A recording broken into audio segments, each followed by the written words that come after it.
মক্কা কুরাইশ বংশের লোকেরা ওই আহলে কিতাব আলেমদের নিকট চলে যাওয়ার পরে বলতেছি, আমাদেরকে কিছু নির্দেশনা দাও।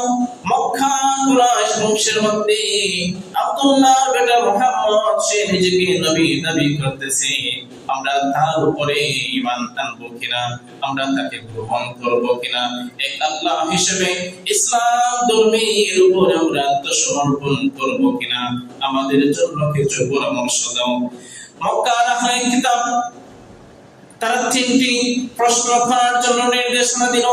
বলতেছে, যাও তোমরা মুহাম্মাদের নিকট চলে যাওয়ার পরে এমন তিনটি প্রশ্ন করবা, এই তিনটি প্রশ্নের জবাব যদি তারা নিশ্চয় দিতে পারে তাহলে তোমরা বুঝে নিবা সে অবশ্যই নবী, সে আল্লাহর প্রেরিত পয়গম্বর, এতে কোনো সন্দেহ নাই। সুবহানাল্লাহ।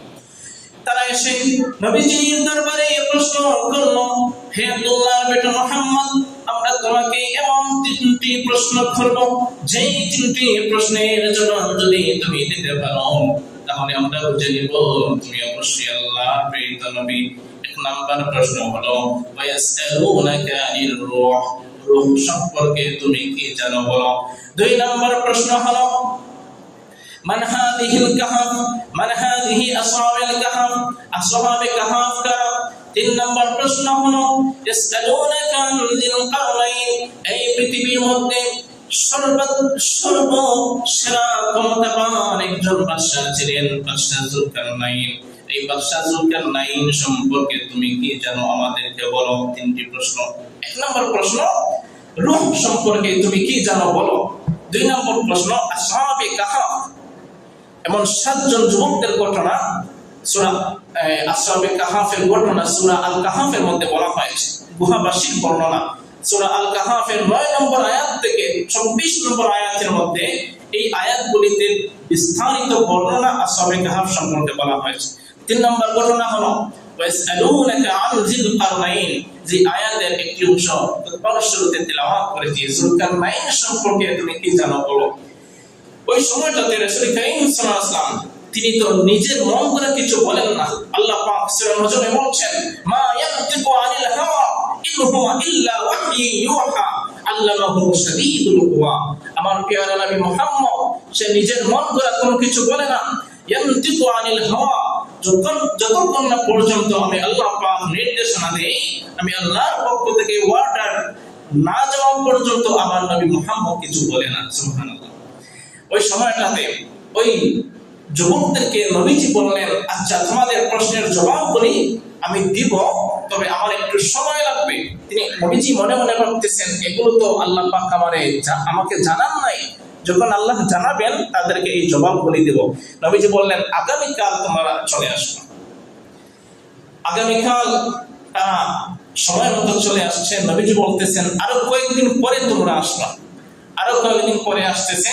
ততক্ষণ পর্যন্ত নবীজিকে আল্লাহ পাক জিবরিল আমিন কোনো আয়াত নাযিল করতেছেন না। এরকম করে 15 দিন পার হয়ে গেল। নবীজি চিন্তিত হয়ে গেলেন, ও আল্লাহ, আপনি কি আমাকে বলে গেলেন?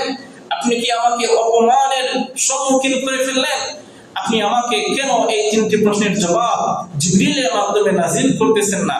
আমি তো লজ্জিত হয়ে যাচ্ছি, আমি তো অপমান বোধ করতেছি। ও আল্লাহ, আপনি যদি দয়া না করেন তাহলে তো আমি তাদের নিকট অপমান অপদস্থ হয়ে যাব। সম্মানিত হাজিরিন, এর পিছনের কারণটা ছিল আল্লাহ পাক ওই সময়টাতে নবীজিকে শিখাতে চাইলেন যে আগামীকাল কোনো কিছু করব, এই বিষয়টি বলতে হলে এমন একটি শব্দ বলতে হয়, সেটা হচ্ছে ইনশাআল্লাহ। কি বলতে হয়? ইনশাআল্লাহ। এই ইনশাআল্লাহ শব্দটা নবীজি ওই সময় বলেন নাই। সুবহানাল্লাহ। মূলত আমাদেরকে আল্লাহ পাক শিখাবেন, এটা আমাদের নবীর ভুল হয়েছে, বিষয়টা এমন নয়।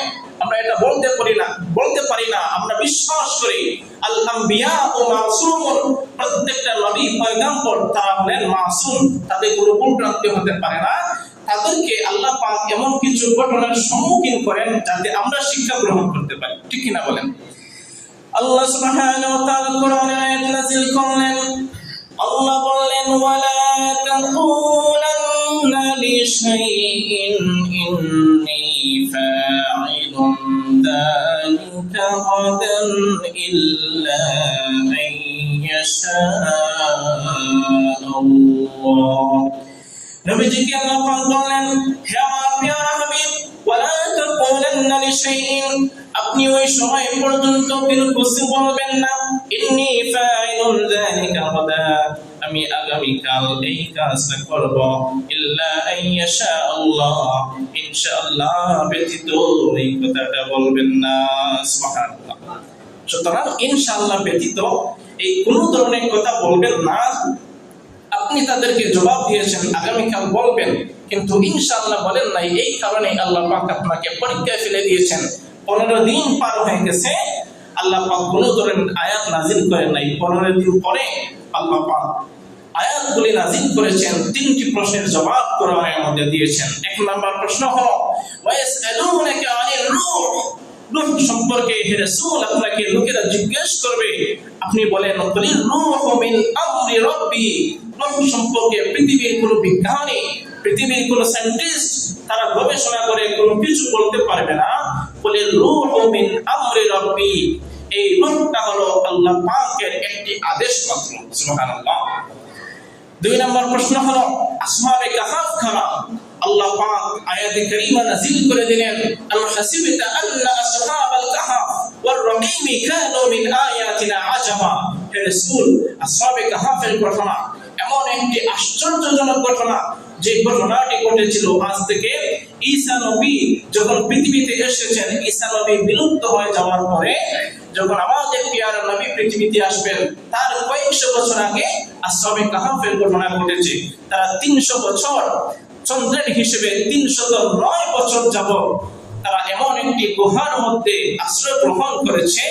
সেই গুহার মধ্যে আল্লাহ পাক বছরের পর বছর পার করে দিয়েছেন, তাদের কোনো মৃত্যু হয় নাই, তারা ঘুমন্ত ছিল, আবার জাগ্রত হয়েছে 300 বছর পরে। জাগ্রত হওয়ার পরে তখন দেখা যাচ্ছে ওই পৃথিবীর শাসনকর্তা যে ছিল, ওই পৃথিবীর শাসন কাল যেটা ছিল, এগুলোর বিলীন হয়ে গিয়েছে। আল্লাহ পাক তাদেরকে বুঝাতে চাইলেন, আগের শাসনকালের যে লোকেরা ছিল, আগের শাসনকালের যে নেতৃত্ব স্থানীয় লোকেরা ছিল, তারা পরকাল বলতে কিছু বিশ্বাস করত না। তাদেরকে বিশ্বাস করানোর জন্য আল্লাহ পাক 300 বছর যাবত তাদেরকে ঘুম পাড়ালেন, আবার জাগ্রত করলেন।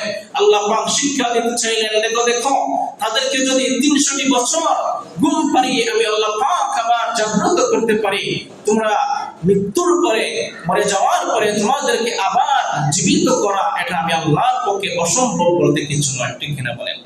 আল্লাহ পাক এই ঘটনা আসহাবে কাহাফের মাধ্যমে ঘটালেন।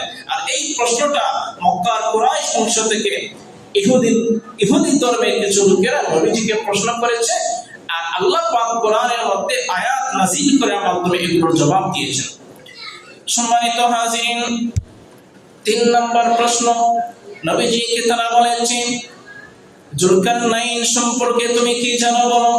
আল্লাহ সুবহানাহু ওয়া তাআলা কোরআনুল কারীমের 16 নম্বর পারা 1ম নম্বর পৃষ্ঠার মধ্যে বলেন, ওয়ায়াসআলুনাকা আন যিল কারনাইনি কুল সাআতলু আলাইকুম মিনহু যিকরা। আল্লাহ বলেন ওয়ায়াসআলুনাকা, হে আমার প্রিয় হাবিব মুহাম্মদ সাল্লাল্লাহু আলাইহি ওয়াসাল্লাম, ইয়াসআলুনাকা, লোকেরা আপনাকে জিজ্ঞাসা করবে, আপনার কাছে পৃথিবীর লোকেরা জানতে চাইবে, প্রশ্ন করবে, আন যিল কারনাইন, যুলকারনাইন সম্পর্কে আপনাকে প্রশ্ন করবে। আপনি তাদেরকে জানিয়ে দিন, কুল সাআতলু আলাইকুম মিনহু যিকরা, অচিরেই আমি আল্লাহর আদেশ পেয়ে, প্রত্যাদেশ পেয়ে তোমাদের জন্য যুলকারনাইন সম্পর্কে বিস্তারিত বর্ণনা করে দিলাম, আয়াতগুলি তেলাওয়াত করে দিলাম। আল্লাহ পাক বলেন, ইন্না মাক্কান্না লাহু ফিল আরদি ওয়া আতাইনাহু মিন কুল্লি শাইইন সাবাবা। ইন্না মাক্কান্না লাহু, এই পৃথিবীর মধ্যে আল্লাহ পাক যুলকারনাইনকে এমন কর্তৃত্ব দিয়েছিলেন, এমন ক্ষমতা প্রদান করেছিলেন, ওয়া আতাইনাহু মিন কুল্লি শাইইন সাবাবা, এবং যুলকারনাইনকে সব ধরনের উপকরণ দিয়েছেন এই পৃথিবীর সর্ব ক্ষমতার মালিক হওয়ার জন্য, কর্তৃত্বের মালিক হওয়ার জন্য জুলকারনাইনকে আল্লাহ পাক সব ধরনের ক্ষমতা দিয়েছেন। সুবহানাল্লাহ। জুলকারনাইন প্রত্যেকটা জাতি প্রজাতি তাদের যে গোত্রীয় ভাষা, সেই ভাষাটা জুলকারনাইন তিনি বুঝতে পারতেন। তার জীবনের প্রথম নম্বর অভিযান তিনি চালালেন। আল্লাহ পাক কোরআনের মধ্যে বলেন فأتبع سببا, তিনি এমন একটা অভিযান শুরু করে দিলেন, حتى إذا بلغ مغرب الشمس وجدها تغرب في عين حمية ووجد عندها قوما। জুলকারনাইন যখন হাত্তা ইযা বালাগা এমন জায়গায় গিয়ে পৌঁছে গেলেন, মাগরিবাশ শামসি, যেই জায়গার মধ্যে সূর্যটা অস্তমিত হয়ে যায়। সূর্যটা অস্তমিত হয়ে যায় কোন দিকে বলেন? কোন দিকে? পশ্চিম দিকে। তারপরে বাদশা জুলকারনাইন পশ্চিম দিগন্তে এমন একটা যাত্রা শুরু করেছেন। যাইতে যাইতে হাজার হাজার মাইল তিনি অতিক্রান্ত করেছেন। যাওয়ার পরে এমন একটা সমুদ্র দেখতে পেলেন। ওই সমুদ্রের ওই পারে যাওয়ার মতো কোনো জায়গা নাই। মাঝে মধ্যে মিডিয়াতে দেখবেন পৃথিবীর সর্ব সীমানা, পৃথিবীর সবচেয়ে একবারে শেষ প্রান্ত দেখা যায়। এই বিষয়টা যদিও ভিত্তিহীন, বাদশা জুলকারনাইনকে আল্লাহ পাক কেমন ক্ষমতা দিয়েছেন, তিনি আসমানের মেঘমালা সেদিকে তাকাতেন, তাকাতে তাকাতে যাওয়া শুরু করতেন। যাইতে যাইতে কোরআন বলছে মাগরিবাশ শামসি, পৃথিবীর সর্বপশ্চিম দিগন্তে বাদশা জুলকারনাইন গিয়ে পৌঁছে গেলেন। সেখানে যাওয়ার পরে ওয়াজাদাহা তাগুরু ফি আইনিন, এই বিশাল আকৃতির সূর্যটা একবারে ডুবে যাচ্ছে। হামিয়াতি ওয়া ওয়াজাদা ইনদাহা কওমা, বিশাল সাগরের মধ্যে সূর্যটা ডুবে গিয়ে সাগরের মধ্যে পঙ্কিল আকৃতির রং ধারণ করেছে। যখন সময় আপনি সাগরের কিনারায় চলে যাবেন, সাগর পাড়ে চলে যাবেন, যখন সূর্য অস্তমিত হওয়ার সময় চলে আসে, দেখতে মনে হয় বিশাল সূর্যটা পানির মধ্যে ডুবে যাচ্ছে। ঠিক কিনা বলেন? পানির মধ্যে ডুবে যাচ্ছে এমন একটা দৃশ্য বাদশা জুলকারনাইন দেখতে পেলেন। ওই সময়টাতে এমন একটা জাতি সম্প্রদায়ের সন্তান তিনি পেলেন। সেখানের লোকেরা তারা আল্লাহকে অবিশ্বাস করত, তারা আল্লাহকে অবিশ্বাস করত, তাওহীদ বলতে কিছু মানত না। আল্লাহ পাক কোরআনে বললেন, কুল্লা ইয়া যুলকারনাইন, হে বাদশা জুলকারনাইন, আমি আল্লাহ পাক তোমাকে এমন ক্ষমতা দান করলাম, ইম্মা আন তুআযিবা ওয়া ইম্মা আন তাত্তাখিযা ফীহিম হাসনা, আমি আল্লাহ পাক তোমাকে এমন ক্ষমতা দিলাম তুমি তাদেরকে চাইলে শাস্তি দিতে পারো। قال أما من ظلم فسوف نعذبه ثم يرد إلى ربه فيعذبه عذابا نكرا, অথবা তুমি যদি চাও তাদেরকে শাস্তি ক্ষমা করে দিতে পারো। আল্লাহ পাক এই তাকে ক্ষমতা দেওয়ার পরে বাদশা জুলকারনাইন বললেন, ওয়া আম্মা মান আমানা ওয়া আমিলা সালিহান ফালাহু জাযাআনিল হুসনা। বাদশা জুলকারনাইন বললেন, ওগো আল্লাহ, আপনি আমাকে এত ক্ষমতা দিয়েছেন, এটা আপনার শুকরিয়া, কিন্তু আমি চাইবো এই যারা আপনাকে অবিশ্বাস করতেছে, জুলুম করতেছে, তাদের ব্যাপারে আমি কোনো ধরনের কঠোরতা করবো না, তাদেরকে সুযোগ প্রদান করব। তারা যদি চায় তাহলে আপনার বিশ্বাসের পথে ফিরে আসবে, তারা যদি চায় বিশ্বাসের পথে যদি ফিরে না আসে তাহলে আমি তাদেরকে শাস্তি প্রদান করব। অবশেষে বাদশা জুলকারনাইন তাদেরকে সুযোগ দিলেন, তারা বিশ্বাসের রাস্তায়, ঈমানের রাস্তায় ফিরে আসলো। তারপরে তিনি তাদেরকে শাস্তি দিলেন না। এইভাবে করে দ্বিতীয় নম্বর অভিযান তিনি পৃথিবীর সর্বপূর্ব দিকে তিনি চালালেন। এবং তৃতীয় নম্বর অভিযান পৃথিবীর এমন একটি জায়গায়, যেটাকে তাফসীরের মধ্যে ঐতিহাসিকগণ তারা বলছেন তুরস্কের এমন একটি জায়গায় তিনি যাতায়াত করেছেন, যেখানে মধ্যে বিশাল আকৃতির পাহাড় ছিল। সেই পাহাড়ের মাঝখান দিয়ে গিরিপথ ছিল। সেই গিরিপথের মধ্যে ইয়াজুজ মাজুজ নামক এমন একটি প্রজাতি তারা বসবাস করত। তাদের অত্যাচারের কারণে পৃথিবীর মানুষেরা বসবাস করতে পারত না। অতঃপর তিনি এমন একটি প্রাচীর দেয়াল নির্মাণ করলেন নিজস্ব অর্থায়নে। তিনি তখন সময় মানুষদের জন্য উপকারী হিসেবে যে প্রাচীর দেয়াল নির্মাণ করে পৃথিবীর মানুষদেরকে বাদশাহ জুলকারনাইন শান্তশিষ্টভাবে বসবাস করার জন্য এমন একটি সুযোগ তৈরি করে দিলেন। সম্মানিত হাজিরিন, এখান থেকে বোঝা যায় আমরা যদি শাসক হয়ে যাই আমরা তাহলে ন্যায় পরায়ণ শাসক হওয়া লাগবে।